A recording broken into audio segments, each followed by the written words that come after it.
புரட்சி தலைவர் எம்ஜிஆர் அவர்களை பற்றி துக்ளக் ஆசிரியர் சோ அவர்கள் கூறியதை தற்போது காண்போம்.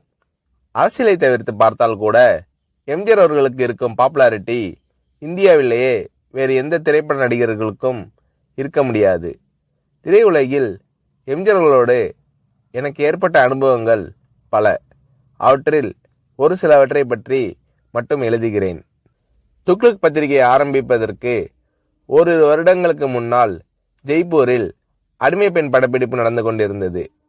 பல நடிகர்கள், டெக்னீஷியன்கள் சுமார் 15 நாட்கள் அங்கே தங்கியிருந்தோம். ஒவ்வொருவரையும் எம்ஜிஆர் அவர்கள் அக்கறையுடன் கவனித்துக் கொண்டது போல் வேறு எந்த தயாரிப்பாளரும் தன் படம் சம்பந்தப்பட்ட எவரையும் கவனித்துக் கொள்வாரா என்பது சந்தேகம்தான். தங்கும் வசதி, சாப்பாடு எல்லாம் ஒவ்வொருவருக்கும் திருப்திகரமான முறையில் இருக்கிறதா இல்லையா என்பதை அவ்வப்போது எம்ஜிஆர் அவர்களே நேரில் கவனித்துக் கொள்வார். படப்பிடிப்பின் போது ஒரு சில நாட்கள் கடும் வயிற்று வலியால் நான் அவதிப்பட்ட போது எம்ஜிஆர் அவர்கள் என்னிடம் காட்டிய பரிவு என்னால் மறக்க முடியாது. படப்பிடிப்பு தடைப்படுவதை பற்றி எம்ஜிஆர் அவர்கள் சற்றும் கவலைப்பட்டதாகவே தெரியவில்லை. அதே சமயத்தில் சென்னையில் ஒரு வழக்கை நடத்துவதற்காக நான் ஆஜராக வேண்டியிருந்ததால் உரிய நேரத்தில் என்னை அனுப்பி வைப்பதற்கும் எம்ஜிஆர் அவர்கள் எடுத்துக்கொண்ட சிரமம் கொஞ்சம் நஞ்சமல்ல. எனக்கு வயிற்று வலி குணமான பிறகு கூட என்னை படப்பிடிப்பிற்கு அழைக்காமல் என் நண்பர்களை அழைத்து உண்மையிலேயே அவருக்கு குணமாகிவிட்டதா, இல்லை ஷூட்டிங் தாமதமாகிறது என்ற காரணத்திற்காக குணமாகிவிட்டது என்று கூறுகிறாரா என்று விசாரித்து கொண்டார் எம்ஜிஆர் அவர்கள். அவருடைய டாக்டரை அனுப்பி நான் பரிபூர்ண குணமடைந்து விட்டேன் என்று அவர் சர்டிபிகேட் கொடுத்த பிறகுதான் சம்பந்தப்பட்ட காட்சிகளை எடுக்க ஆரம்பித்தார் எம்ஜிஆர் அவர்கள். என் விஷயத்தில் மட்டும் இப்படி என்பதில்லை. எல்லா நடிகர்களுக்கும் டெக்னீஷியன்களுக்கும் ராஜ உபசாரம்தான். ஜெய்ப்பூரில் அடிமை பெண் படப்பிடிப்பு நடந்து கொண்டிருக்கும் போதுதான் அவருடைய 100வது படமான ஒளிவிளக்கு தமிழகத்தில் ரிலீஸ் ஆகிறது.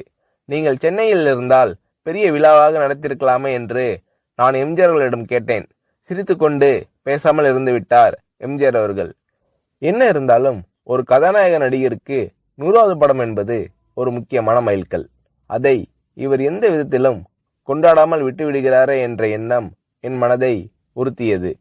ஒரு சிறிய அன்பளிப்பை வாங்கி ஒரு வாழ்த்து பத்திரத்தையும் எழுதி ஜெய்ப்பூர் வந்திருந்த அத்தனை டெக்னீஷியன்கள், நடிகர்களின் பெயரையும் குறிப்பிட்டு நானே கையெழுத்திட்டு எல்லோரது முன்னிலையிலும் எம்ஜிஆர் அவர்களுக்கு வாசித்தளித்தேன்.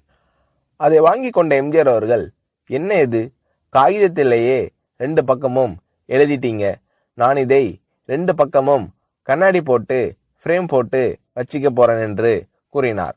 நான் செய்த சிறு காரியத்திற்கு எம்ஜிஆர் அவர்கள் தெரிவித்த நன்றி மனப்பூர்வமானதாக இருந்தது. ஒரு முறை ஷூட்டிங்கிற்காக ஒகேனக்கல் சென்றிருந்தோம். நான் போய் சேரும்போது எம்ஜிஆர் அவர்கள் அவுட்டோர் லொகேஷனில் இருந்தார். நானும் அந்த காட்சிகளுக்கு தேவை என்று என்னிடம் கூறினார்கள். மேக்கப் போட்டுக்கொண்டு நான் லொகேஷனுக்கு சென்றேன்.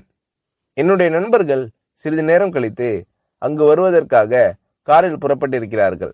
இதற்குள் எம்ஜிஆர் அவர்கள் என்னிடம் லொகேஷனில் இடவசதி எல்லாம் சௌரியமாக இருக்கிறதா என்று கேட்டு தெரிந்து கொண்டார். அதன் பிறகு எம்ஜிஆர் அவர்கள் சம்பந்தப்பட்ட காட்சி முடிந்துவிடவே அவர் புறப்பட்டு போய்விட்டார். அவர் போகும் வழியில் என்னுடைய நண்பர்கள் காரில் எதிரே வந்து கொண்டிருந்திருக்கிறார்கள். அடையாளம் புரிந்து கொள்வாரா மாட்டாரா என்ற நினைப்பில் அவர்கள் எம்ஜிஆர் அவர்களை பார்த்தும் கூட பேசாமல் வண்டியை ஓட்டி கொண்டு வந்திருக்கிறார்கள். வண்டி அவர்களை கடந்து சில அடிகள் சென்ற பிறகு எம்ஜிஆர் அவர்கள் தனது வண்டியை நிறுத்த சொல்லி அவர்களுக்கு செய்கை காட்டி நிறுத்தி தன் வண்டியை பின்னோக்கி ஓட்ட செய்து இறங்கி வந்து எனது நண்பர்களை அழைத்திருக்கிறார். நீங்கள் எல்லாம் சோவின் நண்பர்கள் தானே, இடவசதி எப்படி இருக்கிறது, உங்களுக்கு போதுமா? சோவிடம் கேட்டால் அவர் எல்லாம் சரியாக இருக்கிறது என்று கூறி மழுப்பி விடுகிறார். ஏதாவது குறை இருந்தால் நீங்கள் சொல்லுங்கள் என்றெல்லாம் விசாரித்துவிட்டு அதன் பிறகுதான் மீண்டும் தன் வண்டியில் ஏறி புறப்பட்டு சென்றுள்ளார் எம்ஜிஆர் அவர்கள். மிக சாதாரண விஷயம் போல் தோன்றலாம், ஆனால் அந்த மாதிரி கேட்டிருக்க வேண்டிய அவசியமே எம்ஜிஆர் அவர்களுக்கு இல்லை. முகங்களை ஞாபகம் வைத்துக் கொள்வதில் எம்ஜிஆர் அவர்கள் வல்லவர். அதற்கு இன்னொரு உதாரணம். எம்ஜிஆர் அவர்களுடன் சத்யா ஸ்டுடியோவில் ஷூட்டிங்கில் கலந்து கொண்டிருந்தேன். என்னுடைய நண்பர் நீலு சில ஆண்டுகள் கல்கட்டாவில் தங்கிய பிறகு அன்றுதான் சென்னைக்கு திரும்பினார். என்னை பார்க்க சத்யா ஸ்டுடியோவிற்கு வந்தார். நான் அவரை எம்ஜிஆர் அவர்களுக்கு அறிமுகப்படுத்தி வைத்தேன். எனக்கு தெரியுமே, உங்கள் நாடகத்தில் இவர் நடித்ததை நான் தான் பார்த்திருக்கிறேனே என்றார் எம்ஜிஆர் அவர்கள். அதற்கு முன்தினம் எம்ஜிஆர் அவர்கள் எங்கள் நாடகத்திற்கு வந்திருந்தார். ஆனால் நீலுவோ அன்றுதான் கல்கட்டாவிலிருந்து திரும்பியிருந்தார்.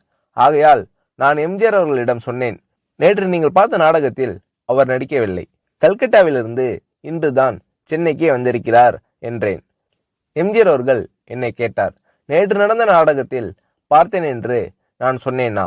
3 ஆண்டுகளுக்கு முன்னால் திருவல்லிக்கேணியில் என்கேடி கலா மண்டபத்தில் மனமொரு குரங்கு நாடகத்தில் ஒரு அடங்கா பிடாரி மகனின் தந்தையாக அரிசி வியாபாரியாக நடித்தவர் இவர்தானே, அதைதான் நான் சொன்னேன் என்றார் எம்ஜிஆர் அவர்கள்.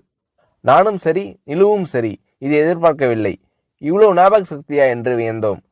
சினிமா நாடகங்கள், பொது நிகழ்ச்சிகள் என்று பல இடங்களில் பலரை சந்திக்கும் இந்த மனிதருக்கு இவ்வளவு கரெக்டா ஒரு முகத்தை ஞாபகத்தில் வைத்துக் கொள்ள முடிகிறதா என்று ஆச்சரியப்பட்டு போனோம். திரையுலகில் எம்ஜிஆர் அவர்களிடம் நான் கண்ட வேறொரு சிறப்பு, சினிமா டெக்னிக்குகளை அவர் கரைத்து குடித்திருந்த விதம். ஒரு நல்ல டைரக்டருக்கு வேண்டிய எல்லா தகுதிகளும் உடையவர் எம்ஜிஆர் அவர்கள் என்பதில் சந்தேகமே வேண்டாம்.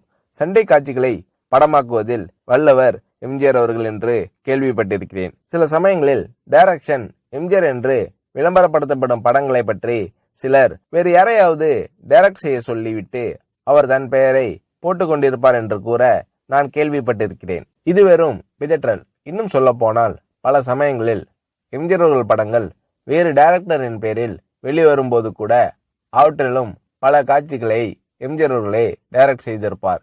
இதுதான் உண்மை. எம்ஜிஆர் அவர்கள் செய்துள்ள தான தர்மங்கள் ஏராளம் என்பது எல்லோருக்கும் தெரியும். தவிர எந்தவிதமான விளம்பரமும் இல்லாமல் எம்ஜிஆர் அவர்கள் செய்துள்ள உதவிகளும் அநேகம் உண்டு.